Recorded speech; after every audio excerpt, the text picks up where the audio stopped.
বেশ কিছুদিন ধরেই গুঞ্জন উঠেছে সাকিব ও শিশিরের বিবাহ বিচ্ছেদ নিয়ে। এরই মাঝে গতকাল বুধবার রাতে সামাজিক যোগাযোগ মাধ্যমে ছড়িয়ে পড়ে সাকিবের কয়েকটি ভিডিও ক্লিপ, যা মুহূর্তেই ভাইরাল হয়ে যায়। সেখানে দেখা গেছে সাকিবের সঙ্গে সাবেক অর্থমন্ত্রী আ.হ.ম মুস্তফা কামালের কন্যা নাফিসা কামালকে। ভাইরাল ভিডিওর একটিতে রেস্টুরেন্টে বসে আলাপ করতে দেখা গেছে দুই তারকাকে। আবার আরেকটি ভিডিওতে দেখা যায় দুজন সড়কে একসাথে হাঁটছেন। সাকিব আল হাসানের এমন ভিডিও ক্লিপ স্বাভাবিকভাবেই নজর এড়ায়নি দেশের ক্রিকেট ভক্তদের।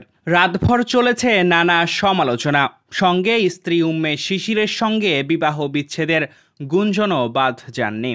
বিচ্ছেদের এমন শঙ্কা তৈরি করেছেন শিশির নিজেই, কারণ সামাজিক যোগাযোগ মাধ্যম থেকে সাকিবের সঙ্গে তার অনেক ছবি ডিলিট করে দিয়েছেন। তবে বৃহস্পতিবার দীর্ঘ এক স্ট্যাটাস দিয়ে সাকিব পত্নী জানান তাদের সম্পর্কের কোনো অবনতি হয়নি, আর সকলকে পরিষ্কার করে জানিয়ে দিয়েছেন যে সাকিবের সঙ্গে ছবিগুলো ডিলিট করেননি, প্রাইভেট করেছেন। সাকিবকে নিয়ে শিশির বলেন, সে একজন অসাধারণ স্বামী এবং বাবা। সে সবসময়ই আমার প্রতি বিশ্বস্ত এবং সৎ ছিল, আর এমন কিছু করবে না যা আমাকে আঘাত করে। সে এমন মানুষ যে আমার পাশে দাঁড়াতে গিয়ে নিষেধাজ্ঞার মুখে পড়েছিল। নিজেদের ব্যক্তিগত জীবন নিয়ে শিশিরের মন্তব্য, আমি তার বাইরে ঘোরাফেরা নিয়ে সবসময়ই জানি, আর বেশিরভাগ সময় তার সঙ্গেই থাকি।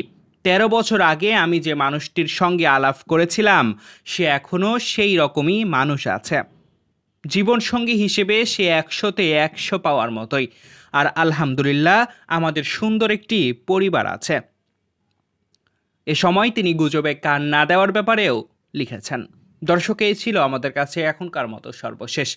পরবর্তী সংবাদ পেতে চোখ রাখুন আমাদের নিউজ টিভি বাংলার ফেসবুক পেজ এবং ইউটিউব চ্যানেলে। এতক্ষণ আমাদের সাথে থাকার জন্য ধন্যবাদ সবাইকে।